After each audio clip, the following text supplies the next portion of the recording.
और अब आपको एक ऐसी खबर से रूबरू कराना चाहते हैं जिसे सुनकर आप भी दहल जाएंगे। किसी फिल्म की कहानी की तरह लगती है, लेकिन जो कुछ हुआ हकीकत में हुआ। रोहतक का बदलापुर, यह नाम किस गांव के लिए दिया गया और क्यों दिया गया, ये एक बड़ी बात है। एक रंजिश की उम्र आखिर कितनी हो सकती है? 2 साल, 4 साल, 10 साल, 20 साल। हालांकि कई बार तो रंजिशें नस्लों में भी चली आती हैं, तो कुछ ऐसा रोहतक में भी हुआ है।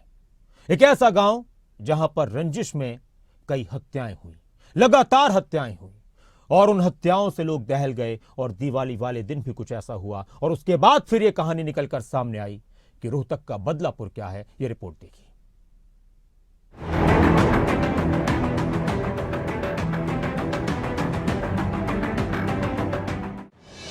20 साल की रंजिश, 30 लोगों का कत्ल, फिर सुलगी गैंगवार की आग। एक थप्पड़ ने कैसे ले ली 30 लोगों की जान। कारोर गांव का खूनी सच। देश की राजधानी दिल्ली से महज 70 किलोमीटर की दूरी पर है हरियाणा का रोहतक जिला, और इसी जिले में एक गांव है कारोर। इस गांव में पिछले 20 साल से खून की नदियां बह रही हैं। दीपावली का त्योहार आते ही खून की होली खेलना मानो गांव का रिवाज बन गया था। लेकिन पिछले कुछ सालों से यहाँ लोग शांति से रह रहे थे और खूनी खेल बंद था।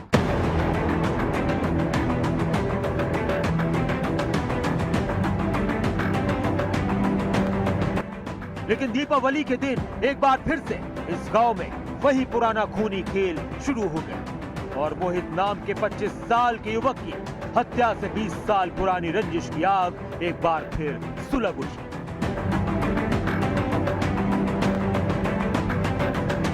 देख गए अकाट ले ना तो तने भी मार देंगे, भून जाएंगे हम तो एक एक तेरे ना तो कभी चुपका मार के जाएंगे। मगर जी मार दियो।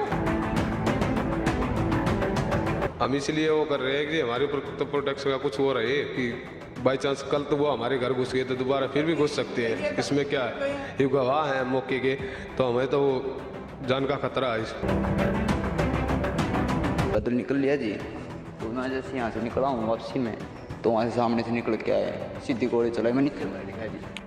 दिवाली का त्योहार खुशियां लाता है, लोग अपने पुराने गिले शिकवे भुलाकर गले मिलते हैं। लेकिन कारोर गांव में दीपावली खुशियां लेकर नहीं, मातम लेकर आई। पिछले 20 साल से हर बार दिवाली के त्योहार पर गांव का हर शख्स सहमा रहता है, क्योंकि दिवाली के दिन कारोर गांव की जमीन को खून से रंगने की हर बार कोशिश होती है।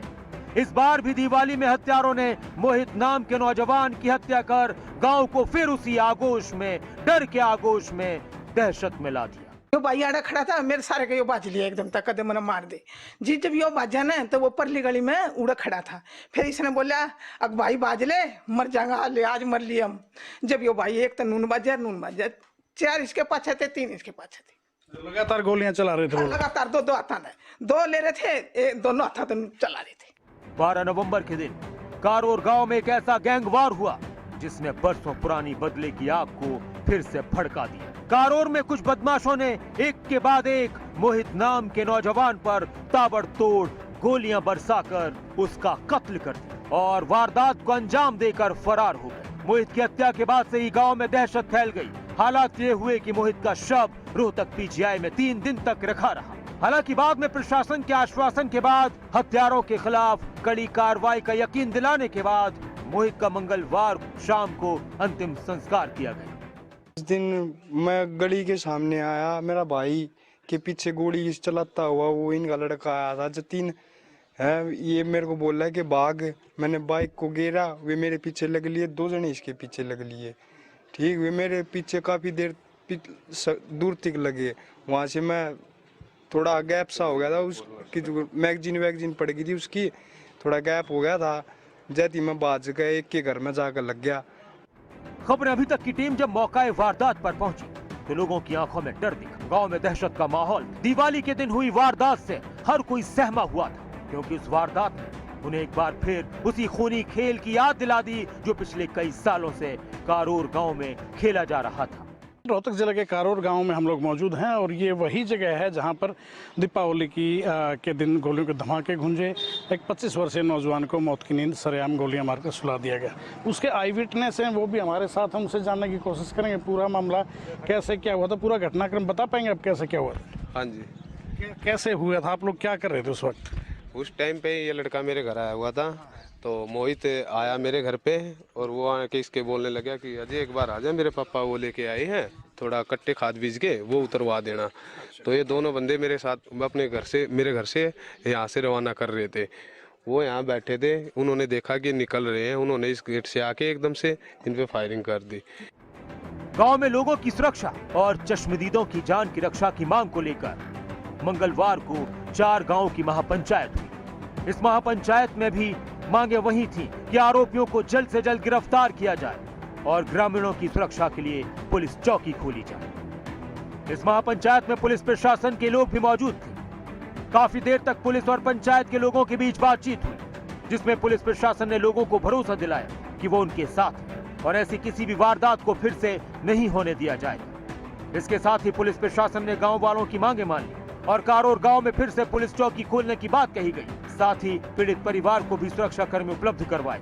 वहीं एसपी रोहतक ने पंचायत को मोहित के हत्यारों को भी जल्द से जल्द गिरफ्तार करने का यकीन दिलाया। 25 साल से जेल रहे हैं, कारोर का कुरुक्षेत्र बना के रख दिया। क्या गलती है जो बच्चा कारोर में जन्म ले लेता है?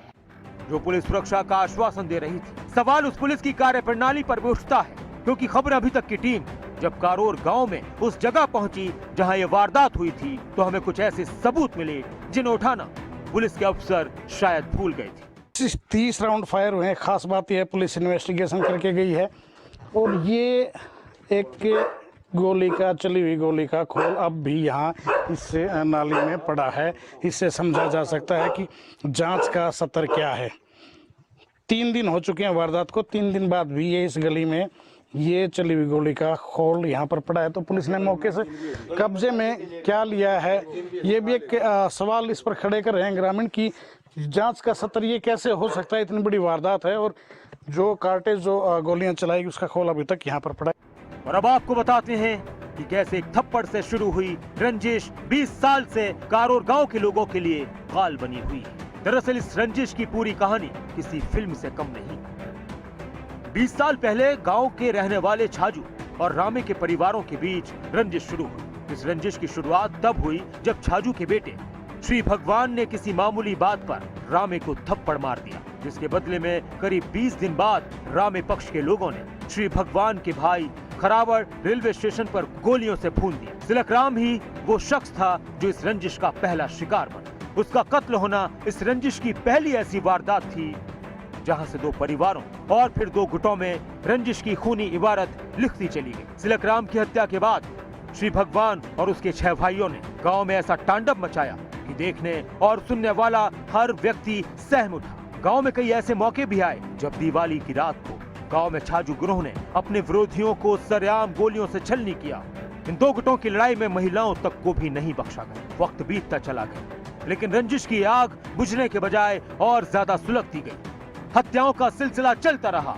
कभी छाजू गिरोह अपने विरोधी गिरोह के लोगों को गोलियों से भूनता रहा, तो कभी मौका लगते ही छिपी गैंग ने छाजू गिरोह के लोगों को मार डाला। पुलिस का दखल भी इस आग को नहीं बुझा पाया, बल्कि एक बार छिपी गिरोह ने पुलिस की वैन पर हमला करके विरोधी गिरोह के 4 लोगों को पुलिस सुरक्षा के बावजूद गोलियों से छलनी कर दी। हालांकि बरसों पहले रोहतक में आईजी रहे बी कामराजा ने इस गांव में माहौल सुधारने के लिए गंभीरता से प्रयास किए। उनके प्रयासों का परिणाम ये निकला कि गांव में धीरे धीरे शांति कायम होने लगी। गांव में पहले पुलिस चौकी भी हुआ करती थी, लेकिन जब वारदात कम हो गई तो चौकी को हटा दिया गया। लेकिन 12 नवंबर को छिपी गिरोह के करीबी मोहित के कत्ल के बाद से फिर गांव में पुराने जैसे हालात बनते नजर आ रहे हैं। गांव के लोग सहमे हुए हैं और इसको लेकर पंचायतें हुई, सुरक्षा की मांग हुई, पुलिस के आश्वासन सामने आए और अभी भी माहौल गरमाया हुआ है।